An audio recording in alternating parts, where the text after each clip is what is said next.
hot flushes, brain fog, difficulty sleeping. Are you a woman in perimenopause or menopause going through all of this?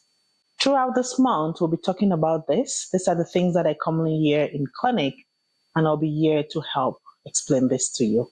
Follow along for more information. So what is this menopause that people talk about? So menopause is a natural process in a woman's reproductive life.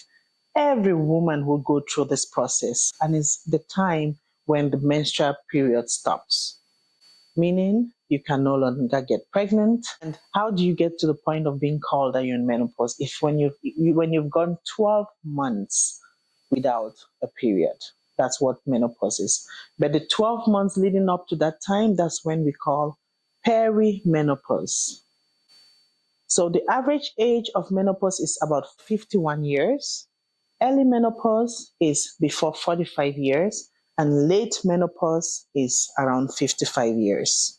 So really important to grab those concepts. And there's also what we call premature ovarian insufficiency. That's when the ovaries stop functioning, and as a result, people stop seeing their period. That's usually before 40 years of age, and there's so many different causes. There's also some other causes of menopause that's not natural, and we call it iatrogenic, which means it can be induced.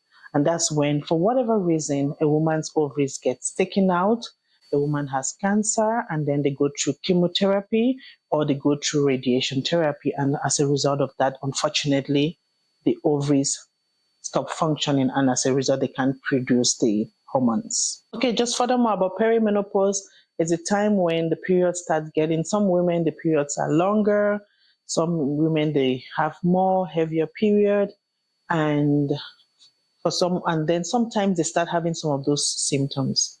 That's what we call, that's the perimenopausal period. So the cycle starts getting irregular, and slowly by 12 months, the period stops, and that's menopause. Any time after that is post-menopause, and most women would spend about 40% of their life in post-menopause. That's why it's very important for us to educate ourselves about it, and for us women, talk to our younger ones about it. For some of us growing up in certain parts of the world, we didn't know much about it.